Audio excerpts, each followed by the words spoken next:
I wanted to just focus on one Rashi in this week's parsha. Every week I like to speak about another variety of the topic, and I think that it's important to try to touch on as many situations as possible, and maybe even open it up for questions sometimes. If somebody wants to give a question to Mrs. Ohayon during the week, or send her in the email, and that could be discussed sometimes. Nobody has to know who asked the question, but well, sometimes that makes the best. It becomes a little more sensational. Ask the Rabbi always used to be the most popular shiur. This week's parsha, Parshas Beha'alotcha, follows the longest parsha in the Torah, Parshas Naso.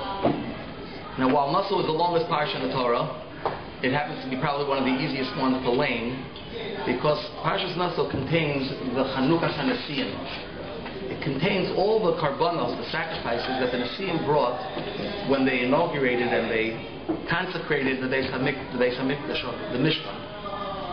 And what's very interesting is that the Torah goes through each one of the sets of karbanos for each and every shevet individually, and repeats the entire order of karbanos and donations for each individual shevet by themselves. That's really why there's such a lengthy parsha, is because there's a repetition 12 times of the exact identical psukim. That's why if you start any of your children off with any of those psukim, they'll be able to rattle them off, because we all know by the rote and the repetition, that's how we memorize. It's not memorization, but it's review that really brings us our memory. So here you have each and every one of the Shvatim bringing a set of karbanos, and Chazal tell us, many of the Mefarshim commentaries explain that the reason for the repetition, we know the Torah doesn't spend any extra words. The Torah is very, very precise in each and every letter. There is nothing extra in the Torah. And what really could have been said was, these are the Nesiim, and each one of those Nesiim brought this set of karbanos, and you would have had it done in 5 psukim. That's what would have been done. And the basic pshat is that we wanted to give each and every one of the Shvatim their own identity, give them their own recognition in the bringing of the karbanos, even though each and every one of them was identical. I just want to paint the following scenario to you. You have 13 children. Is that okay? I'm sorry, your daughter has 13 children. Your friend has 13 children. Baruch Hashem. And she's dressing them all for the chasana of her sister or her niece or whatever it might be, takes them to the store, and outfits each and every one of them with an identical, beautiful outfit, all matching. But there are only 12. There are only 12 outfits in the store. And there he is, little Shmelki, always being left out, always told he's so special, and told he's so wonderful. And by the time they go checking out, there's Shmelki, and he's the only one that didn't get a suit. And nobody addresses him, nobody talks to him, nobody tells him why he's being left out. But this is just not the forum. Shmelki is a 2.5-year-old toddler. They don't make suits for the 2.5-year-old toddlers. You plan on going to get something else special for him, but he's sitting there and he's crying. What do you say to Shmelki? Now we all know that at the end, he's going to end up getting like a jumper with matching shorts, knickers with a white frilly shirt, and velvet belt, and yarmulke with his name on it, and the little pictures of Kalmaishi, whoever's going to be on his kippah, on his yarmulke. And he's going to end up really being the cutest of them all. But at this point in time, he's sitting there and watching everybody pass by. Well, that is the story of this week's parsha. The Parshas Beha'alotcha starts, Hashem commands Aharon, Moshe Rabbeinu is commanded to tell Aharon that he has the mitzvah of lighting the menorah.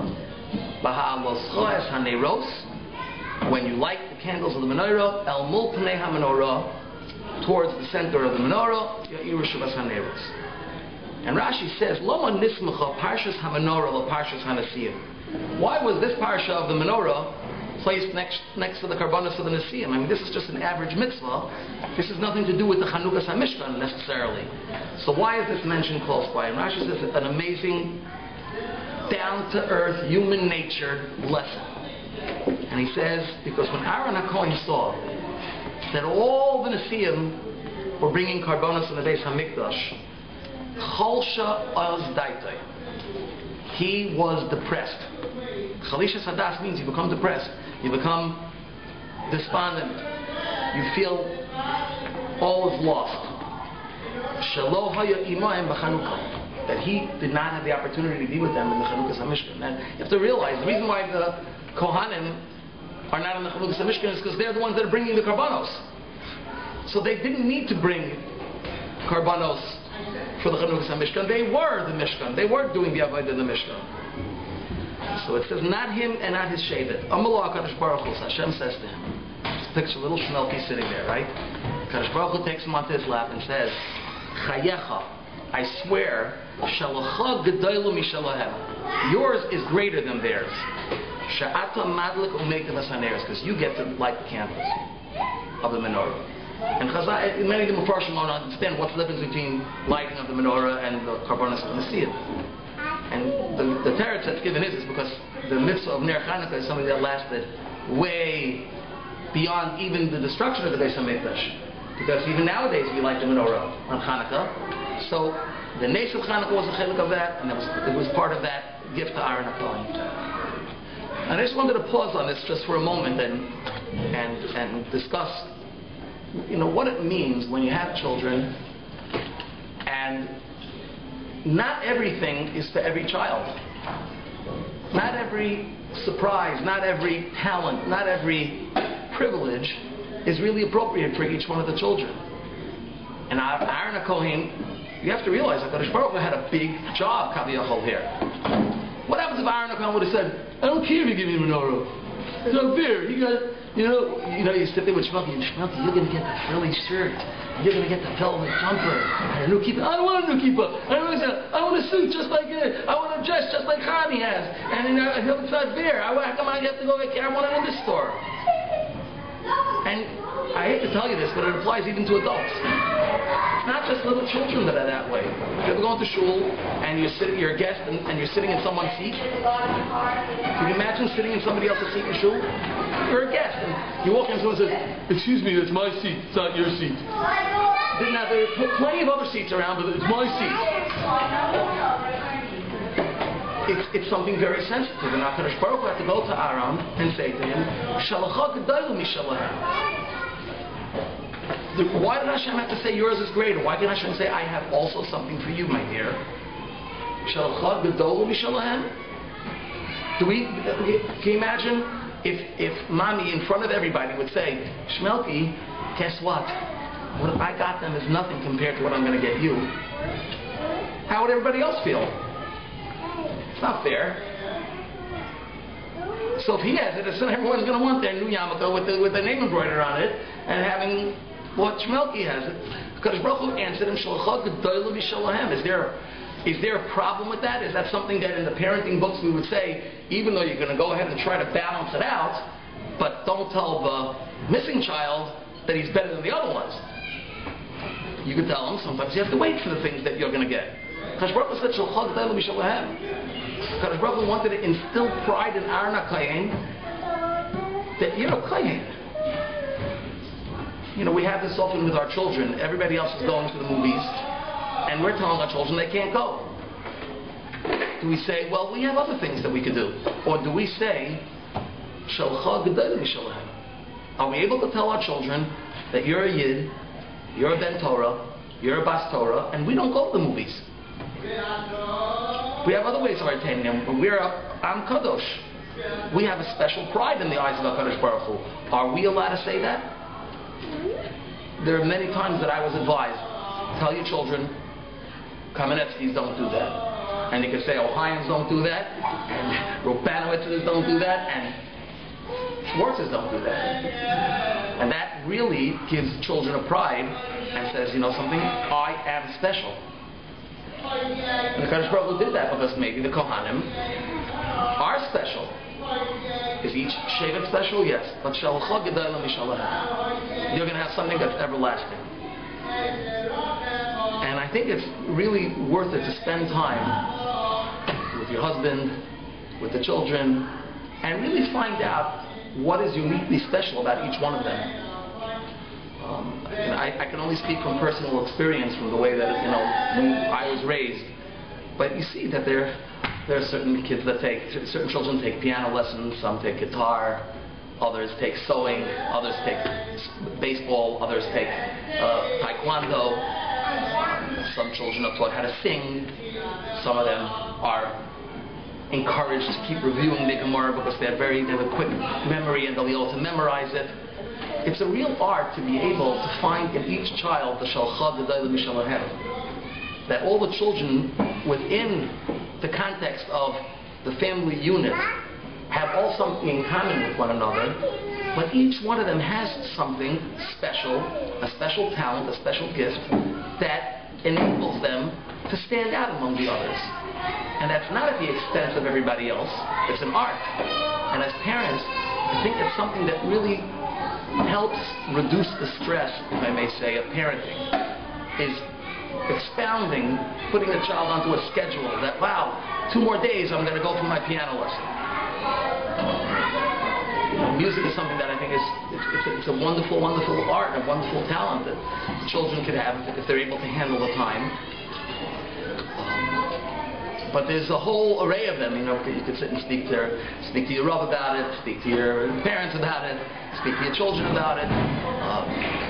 Just don't want them to take drum lessons. I'm not sure if that's going to work well. But if that's what it is, let that be it as well. Because then they have an opportunity. They grow older. They go to camp, and they become the stars. They're able to perform. They're able to give something to others that they themselves can't give. Sometimes you have one child that's a great chazan, and he's going to daven for the other one, and the other one can't get a tune out. But guess what? He can get the beat out. Drums might be really good for a kid that needs to let out some of his frustration, because you should see, really take some of those children that really need an outlet, and they go down and they smash on those drums, and they put on, one type of David tape, and they start playing to the music. It's something that's very therapeutic for them.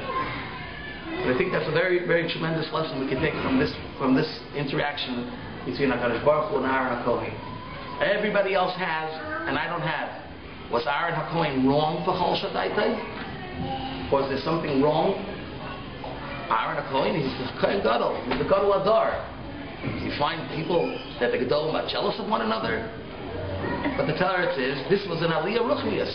Bringing Karbonos was an opportunity to get close to the Rebbeinu Shalom. I want to have that opportunity too.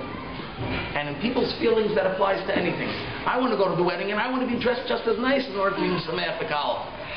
I also want to be able to make Bubby proud of my new dress. Some of this understanding what goes through the child's mind is not just, oh, you're being silly. They have feelings too.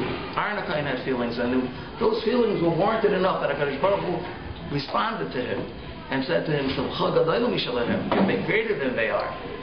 And in Mitzvah Hashem, if we take the time to notice the individual traits of each child and to look at their wonderful potential and to see exactly what is it about them that we could bring out and refine and show themselves that they are greater than everybody else. Each child is greater than everybody else without pushing anybody away. And then truly we'll get to see nachas. We'll have a lot more peace of mind in our own minds, and Mitzvah Hashem will be successful parents.